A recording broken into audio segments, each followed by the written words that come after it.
प्रत्येक मनुष्य के जीवन में ऐसा क्षण अवश्य आता है जब सारे स्वप्न, सारी आशाएं, सारे दृश्य ध्वस्त हो जाते हैं। जीवन के सारे आयोजन ही बिखर जाते हैं। एक और धर्म होता है और दूसरी ओर सुख। इसी को धर्म संकट कहते हैं। जब धर्म का वहन ही संकट हो और धर्म का त्याग ही सुख हो। विचार कीजिए, कभी किसी स्वजन के विरुद्ध सत्य बोलने का अवसर प्राप्त हो जाता है, कभी ठीक दरिद्रता के समय सरलता से चोरी करने का मार्ग प्राप्त हो जाता है, कभी किसी शक्तिशाली राजनेता या राजा के कर्मचारी का अधर्म प्रकट हो जाता है। सबके जीवन में ऐसी घटना बनती ही रहती है। अधिकतर लोग ऐसे किसी क्षण को धर्म संकट के रूप में जान ही नहीं पाते। हमें किसी प्रकार के संघर्ष का अनुभव ही नहीं होता। सहजता से सुख की ओर खींचे चले जाते हैं, जैसे मक्खी गुड़ की ओर खींची चली जाती। वास्तव में धर्म संकट का क्षण ईश्वर के निकट जाने का क्षण होता है। यदि हम संघर्षों से भयभीत ना हो, सुख की ओर आकर्षित ना हो, अपने धर्म पर दृढ़ रहे, तो ईश्वर का साक्षात्कार दूर नहीं।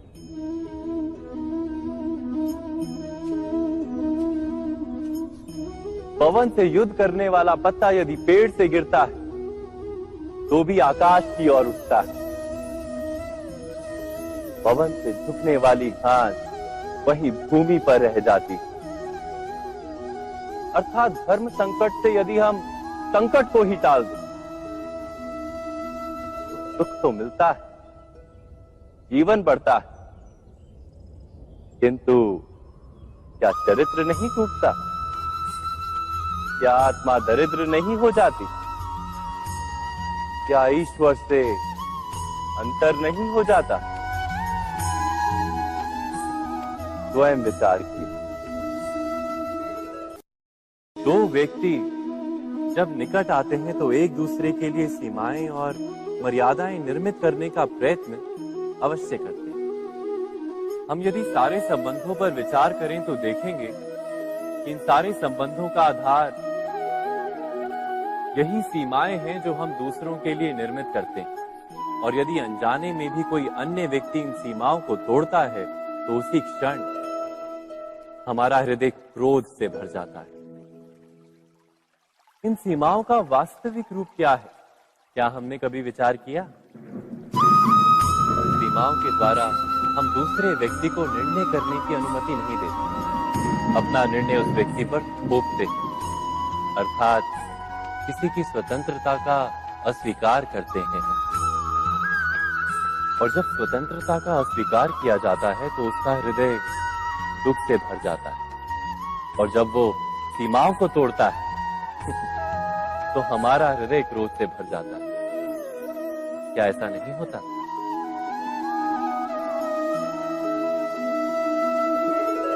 पर यदि एक दूसरे की स्वतंत्रता का सम्मान किया जाए तो किसी मर्यादाओं या सीमाओं की आवश्यकता ही नहीं होती। अर्थात जिस प्रकार स्वीकार किसी संबंध का देह है, क्या वैसे ही स्वतंत्रता किसी संबंध की आत्मा नहीं? स्वयं विचार कीजिए। सबके जीवन में ऐसा प्रसंग अवश्य आता है कि सत्य कहने का निश्चय होता है हृदय में, किंतु मुख से सत्य निकल नहीं पाता। कोई भय मन को घेर लेता है। किसी घटना अथवा प्रसंग के बारे में बात करना या फिर स्वयं से कोई भूल हो जाए उसके बारे में कुछ बोलना, क्या ये सत्य है? नहीं, ये तो केवल तथ्य है। अर्थात जैसा हुआ था वैसा केवल बोल देना सामान्य सी बात है। किंतु कभी कभी उस तथ्य को बोलते हुए भी भय लगता है।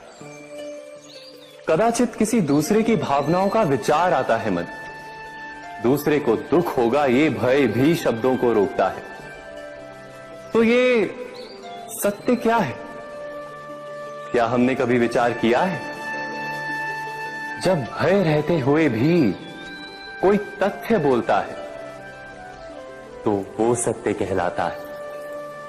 वास्तव में सत्य कुछ और नहीं, केवल निर्भयता का दूसरा नाम है।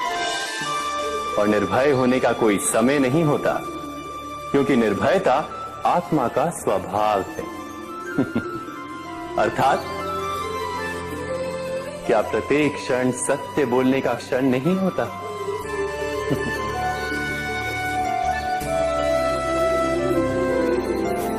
स्वयं विचार कीजिए।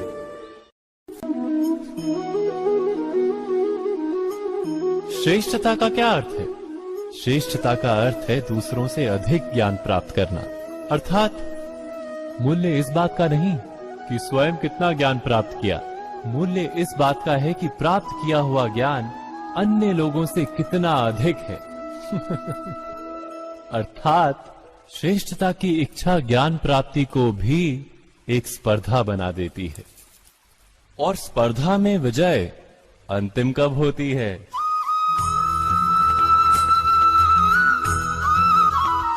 कुछ समय के लिए तो श्रेष्ठ बना जा सकता है, किंतु सदा के लिए कोई श्रेष्ठ नहीं रह पाता। फिर वही असंतोष, पीड़ा और संघर्ष जन्म लेता है। किंतु श्रेष्ठ बनने के बदले यदि उत्तम बनने का प्रयत्न करें तो क्या होगा? उत्तम का अर्थ है कि जितना प्राप्त करने योग्य है वो सब प्राप्त करना, किसी से अधिक पाने की इच्छा से नहीं, मात्र आत्मा की तृप्ति हेतु कुछ प्राप्त करना।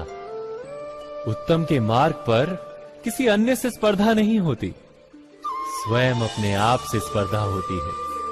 अर्थात उत्तम बनने का प्रयत्न करने वाले को देर अबेर सारा ज्ञान प्राप्त हो जाता है, बिना प्रयत्न के ही वो श्रेष्ठ बन जाता है। किंतु जो श्रेष्ठ बनने का प्रयत्न करता है वो श्रेष्ठ बने या ना बने, उत्तम कभी नहीं बन पाता।